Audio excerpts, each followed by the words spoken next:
Welcome to the Stop Over Drinking and Start Living podcast, where high-achieving, goal-oriented rebel women come to learn how to live a vibrant and fulfilling life without requiring alcohol to get through it.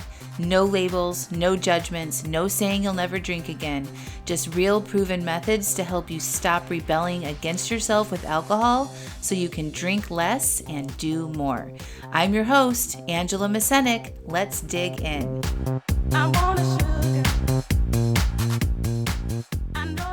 Welcome to episode 323, How Your Brain Tricks You into Expecting the Worst. Well, hello. Welcome back to the podcast. We've got a really good topic today. I feel like I've talked about this before, but it's about how we tend to catastrophize how awful something is going to be. And then when we actually get to the thing that we are catastrophizing, that we're like, oh, it wasn't that bad. And I'm joined by the infamous Coach Steph today to talk about a recent episode that she has experienced just today about doing the same thing. But I actually did a little Google search around this because I was like, I know this is called something. And, I talk about the motivational triad all the time about how we avoid pain, seek pleasure, and save energy. That's the motivational triad. But there's actually definitions around what I'm talking about. So maybe you're thinking about not drinking over the weekend or going to an event and not drinking. And your brain likes to tell you how awful that's going to be and how boring it's going to be, or people are going to ask too many questions, or you're going to be really uncomfortable. You don't know how you're going to handle it, right? Like that is typically what happens when we try to do things that are outside of our comfort zone. And there's a couple different terms I want to talk about, and we're going to weed this into today's episode. But really, it's called, the definition is negativity bias, where we give more weight to negative experiences or possibilities than positive ones. And so that can make future events or situations or things you might experience more dreadful than they actually are. So we can talk about that example if you want to, Coach Steph. The gym experience? Yeah. Yeah, so Coach Steph was actually with me in person here in Chapel Hill, North Carolina. She came down on Thursday to help me wrap up Wine Free Work Week Challenge. And we've done kind of like all my favorite things this weekend. Right? Yeah, it's been really fun. Foot rubs and facials and all kinds of fun stuff. Yeah, yoga.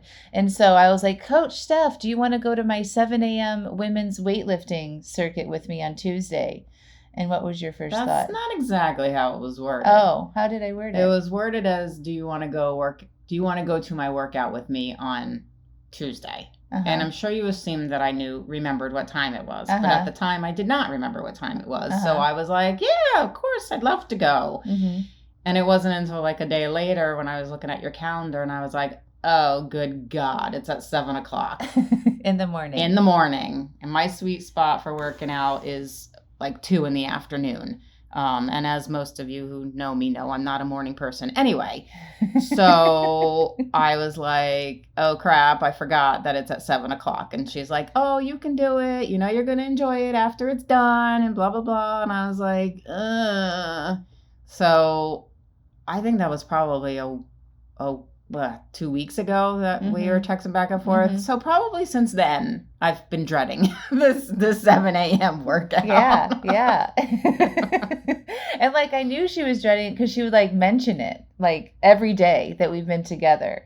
And then she thought it was actually yesterday our workout, and she had herself all worked up that she thought it was going to be Monday morning at 7, not Tuesday. Sunday I was like, okay, tomorrow is the workout. We're getting up. And what did you say? Get out of bed at 5:30 and have coffee at 6, and then we're going to go. All you have to do is get in the car and go. And I was like, oh my God. So I had myself all set to do this on Monday morning. And then she's like, no, it's not until Tuesday. And then you should have heard she was like oh my God, thank God. I thought it was, I've got one more day where I don't have to get up. Like it was so funny. But it's funny because at the same point, I was saying that, but then afterwards I was like, oh, fuck, I could have gotten it over with tomorrow. And now I have to stress about it one more night. I know. And so it was just like in real time, I was like watching this go down. And I like Coach Steph is always up. Like I always feel like I kind of push you a little bit and stretch you. Like we always, like she does sunrises with me and stuff. But this was next level because I was actually asking you to like physically do something early, not just watch it wasn't sunrise. Getting up and getting a cup of coffee and go sitting on a beach somewhere and watching the sunrise. This was actually having to, like you said, actually have to do something. Yeah. So anyway, we thought I thought it was a good subject for today's podcast. So we're laying there after the workout today, and I was like, Steph, what should we have the podcast about? I don't know. I was like, what about, if you make things more negative than they actually are? What about that? No response. And then she's getting ready to go to the airport right now, legit. And I was like, Steph, do you think that you could do this podcast with me? I'm like, if it's okay, it'll take 15 minutes. Okay. The thing about her is like, even if she's not super positive about it, she usually says yes, and then she's happy about it, right? I do. Yeah. So why don't you tell them all of the energy that you thought negatively about this, and then what it actually was like? Oh gosh, yeah. I mean, like we were saying, I spent at least the last 2 weeks just making it up in my head about how horrible it was going to be, and like trying to joke and say like, oh, I'm going to do it, and then I'm going to feel so great afterwards that I'm going to start getting up super early and going to the gym super early. And then my husband was like, well, no, because I don't really want you up in the morning with me. And I was like, okay, nice, thanks. Knowing full well that there was no way in hell I was going to be getting out the door at 7 a.m. to walk to the gym. But, it was I was like, I'm going to have to lift 2-pound weights. I'm not going to have any energy. It's just going to be horrible. Oh, and you also said that you thought you were going to be weak. I said, I was just going to say that. I said I was going to be weak, and we were talking to one of Angela's children, and their take on it was that I wasn't going to be weaker than normal. I was just going to be tired and therefore not have as much energy as normal. And I was like, well, that's kind of a new spin on it. I like the way that so while we were working out, I'm like, I'm not weak, I'm just tired.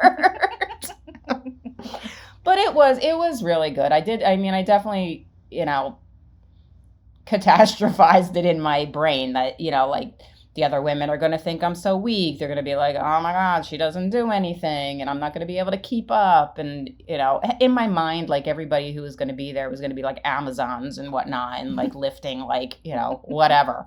And I was going to be the weakest and the tiredest and whatnot. But it ended up being really good. It was tough. I mean, it was not easy in any way, shape, or form. In the first 10 minutes, I really was struggling. But then seeing what other people were doing and whatnot, it wasn't a competition. It wasn't anybody trying to outdo anybody. Everybody was doing their own thing. And it just kind of, like with having trouble stopping drinking, seeing other people's struggles, like nobody else was doing it perfectly. People were taking breaks. People were, complaining and dropping weight and stuff like that. So it wasn't like I was the only one and everybody was like 100% doing it perfectly. Yeah, that's a good point. Yeah, so just, I just love that we have this example that you can relate to. So maybe it's not drinking, maybe it's a difficult conversation you want to have, or a new experience. Like maybe you want to go to a new class and try something new, but you're telling yourself this big fat story that is probably not true. So there's the negativity bias, where I explained before, we give more weight to the negative experience that you would be in versus the positive one. So you're weighted more on the negative story, right? And then there's the impact bias, which is the tend to overestimate how much that future event will affect you emotionally, especially when it comes to negative outcomes, which I think is really interesting. And I think that is probably a lot where a lot of people are with, changing their relationship with alcohol. We think about how we're going to feel. Right? You make decisions based on the emotional experience that you think it's going to be. So in regards to drinking, if you think about going to a social event and not drinking, how are you going to feel in that situation? That's that emotional impact that you're going to feel, right? So maybe you would feel anxious, or maybe you would feel left out. That's a big one. Like, feeling left out or not connected to everybody else, like you're an outsider, right? And so when you make decisions based on that, you don't get the outcomes that you really want. So just knowing that there's these things that are actually real, like real psychological impacts of our humanness, I think is really helpful. So negativity bias and impact bias, impact being the emotional, and then negativity is just giving more weight, like this, like Steph. That's exactly what was happening, right? Mm-hmm. And just telling yourself a negative story versus allowing, oh well, what if this could actually be fun, or what if this could be really good for me, right?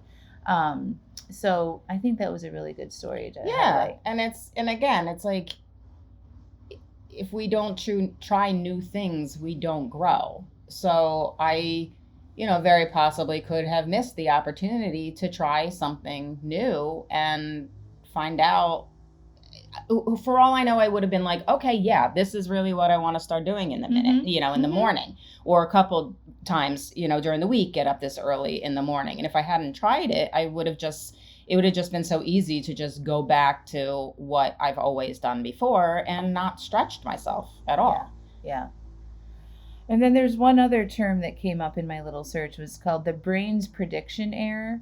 And it said, study shows when people anticipate a difficult experience, like public speaking or a tough conversation, the actual experience is almost less stressful than they expected. Our brains aren't great at predicting emotional outcomes accurately, which is so true, right? Like, we don't know how we're going to feel, and because of this bias that we have, and our, like, we're programmed, it's a survival mechanism, right? We're programmed to avoid pain and save ourselves from danger, right? And so just know that we're always leaning towards the worst case scenario. If you remember any of these terms or not, just know that if you're trying something new or something seems difficult, you're probably wrong about it. Or at least maybe it's not as bad as you think it's going to be. So there actually, there's a psychologist from Harvard named Daniel Gilbert. He said he'd found that people were remarkably bad at predicting their future emotions, especially how long negative feelings will last. And he said most of the time we adapt much faster than we expect, right? So like every time I think about something like this is, and I've been really noticing my negative feelings this past few weeks. It's like when I'm just experiencing the negative feeling, it goes away. Like, for example, the stock market has dipped. We were at all-time high in January, and we, went down, like, I think it was like 10% or something like that. And that was really, really difficult for me. I had a lot of negative feelings around that because I take pride in, my investments, and I plan for my future, and I invest, money into the stock market. And I noticed that in those negative feelings, I wanted to like change everything, right? I wanted to like totally blow up my investment strategy. And me observing myself in that situation, I, called my financial advisor and had him like talk me through it all. And like, really that lasted about a day and a half, like I was negative around it. And now it's past, right? I thought in that moment that was going to be how I felt forever until the stock market came back around. I thought about it in such a way that was like this doomsday thing, that it was never going to recover, that I was going to feel this way forever, and blah, blah, blah. That's what I was telling myself. And now I don't feel that way. It's like it was a temporary discomfort. And I'm so glad I didn't blow things up and like make decisions from that place. I talk about that a lot. It's like, don't make decisions from negative feelings because they're fleeting, and you may not feel that way or want to make that decision when that feeling passes, unless it's a real true emergency. Yeah, I was just thinking back to this morning's, workout example. I very well could have gone in there and hated every moment of it, but it would have been 1 hour out of my life. Like it's either, not try anything new, right? And then you never know, or just push yourself and try something new. And if you don't like it, it's such a small snippet of time that, it's not like I'm going to hold on to that feeling forever and be like, oh, that's it, I'm never working out again. It's like, okay, tried something new, it was one snippet of time and didn't care for it, but that's okay. Yeah. We're not going to love everything that we do all the time, but not trying just makes us stagnant, and that doesn't make us happy either. That's true. Yeah, and it's like, and it's temporary, right? So like some of these things just go into it. Like this is a short period of time in my overall life, in my day-to-day, right? If you're going to an event, you don't want to drink, you're trying to drink less, or you need to have a difficult conversation or something. It's like, this is going to be uncomfortable, but I'm not going to feel like this forever. And when you put yourself in these situations like Coach Steph did, it expands your discomfort capabilities, right? Yeah. And then you're more willing to try other things. And that's when your life grows. That's when you get to the sort of alive type feeling in your life. You're like, I'm stretching myself, I'm trying new things. This makes my life more interesting, right? Like we want these feelings. We want to say, you know what, that was uncomfortable and I did it, and this is how I grow from here. Yeah, making life more interesting is a really good way of putting it. Yeah. You know. So tell us what your real thoughts were this morning after you got into it. Like how, like what do you think about it now? Like if you could go back the past 2 weeks, what would you have, like, what do you think? I just would have reminded myself that, number one, it is 1 hour out of my day. Mm-hmm. I am strong and I am capable of doing it. And, knowing that if for some strange reason I just really hated it and didn't want to do it, I could have stopped. I mean, I had the choice to stop. Mm-hmm. That I had the power to just be like, you know what? No, this isn't for me. So just knowing that I could have done that, and I definitely felt like I was in a non-judgmental place, that the women would have been like, okay, fine, not a big deal. But I mean, if I could go back in time and I just wouldn't have ruminated on it so much. I wouldn't have made it such a big deal in my head and talked about it every single day. And complained about it every single day. Like, I'm going to do it, but I'm going to hate every moment of it, Yeah. Like, it just, it seems silly now it's normal to when your brain is telling you that, you're not a morning person, or, Mm-hmm. you don't normally work out at this time, blah, blah, blah. It's normal. But, like, if I could go back and coach the Steph from then, it'd just be like, you know what, you're putting too much weight on this right now. Just worry about it when the time comes, really. Yeah, I love it. And I even said to her, I'm like, okay, so you're in the morning now. The moment is here.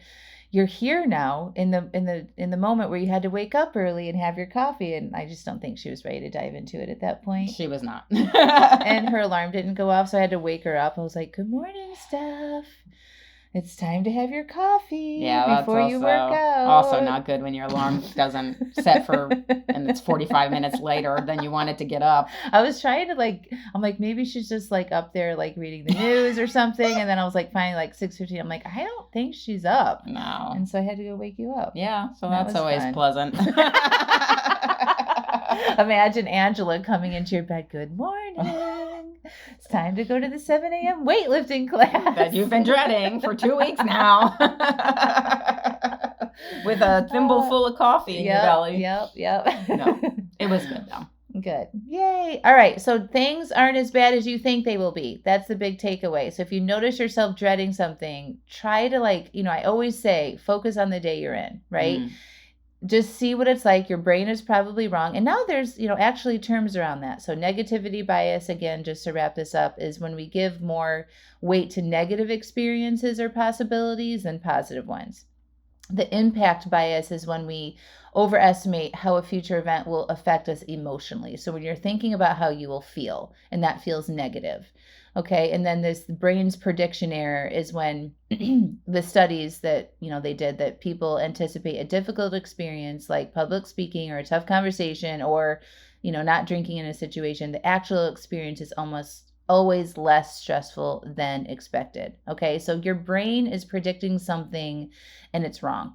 Okay, so what if you're wrong about this? What if you've been telling your story about trying something new, or maybe you're thinking about joining a Live AF and you think that you're going to fail, right? We're open enrollment right now for a Live AF, the monthly Stop Over Drinking membership.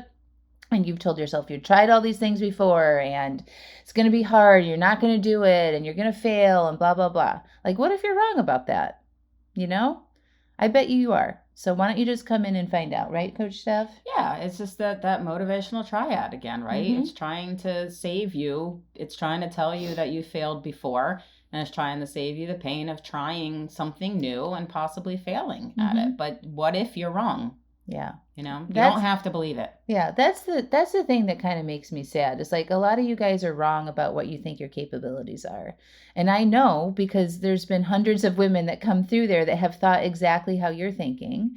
And they like to see themselves wrong. I was wrong about a lot of things. I actually like finding out that I'm wrong about something. I was wrong about that. Like, that's fun. Because like we tell ourselves stories all the time. You don't know what your capabilities are until you get in there and try something, right? And learn how to manage your brain and understand this stuff. And you can tell yourselves different stories and have different outcomes. Yeah, I like me believing that I was going to be the one person that you couldn't help. Yeah.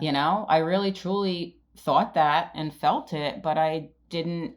I tried it anyway. Even with that thought and that feeling, I was like, you know what? Okay, that's what I'm thinking right now, but I'm going to try it anyway. And I forgot that you thought that before you joined the program. So if you guys don't know, Coach Steph joined my original group coaching program back in January of 2020.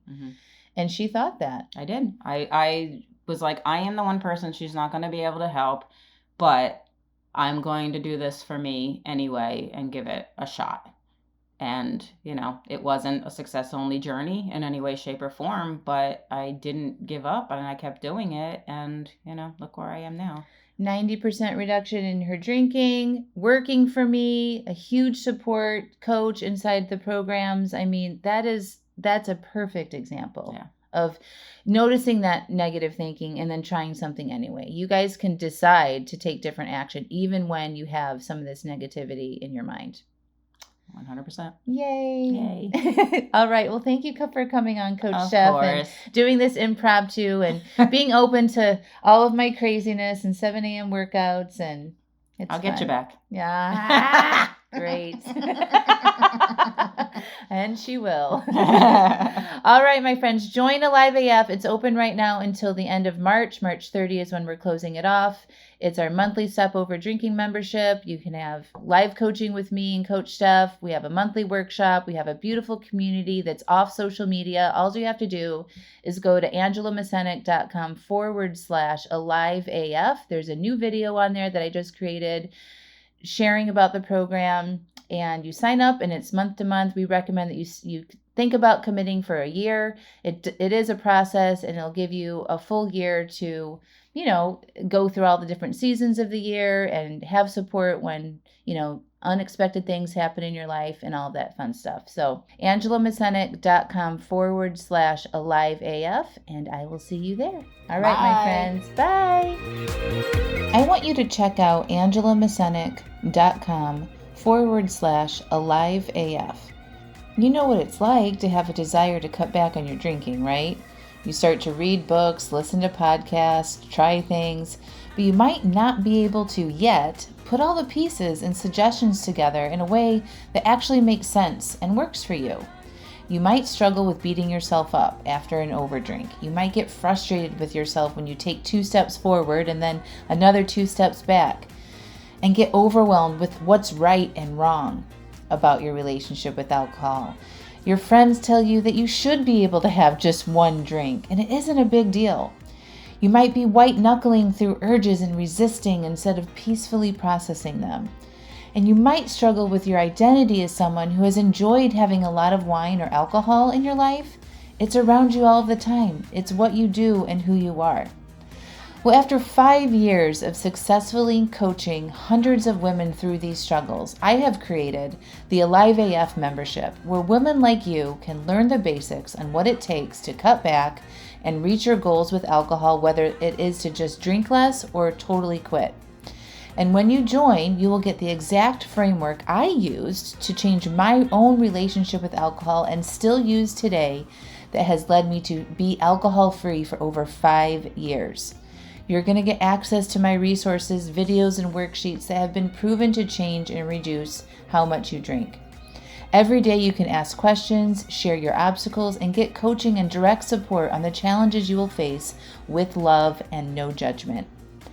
Also, you will get immediate access to workshops like uncovering your alcohol identity and changing it, how to say no to things that don't support your new identity or life or goals, aka boundaries.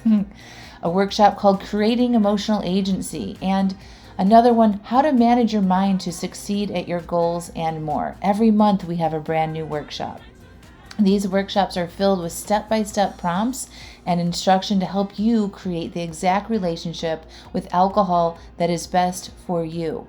My mission and vision for Alive AF is to be a hub of support and resources for women to come and learn how to do what is best for them and becoming more alive in the process. When you join, you're going to learn how to take care of yourself better, how to feel good and become more alive and go after the life that you really want. I want this membership to be affordable and an easy solution where you can get all the help you need in one simple place whenever you need it. So, no need to go read another book, find a new podcast, attend a free webinar, or go down the path of piecemealing it all together. Join Alive AF and have it all there in one place for you anytime you need it. So, go to angelamascenik.com/AliveAF and enrollment is open right now. See you inside.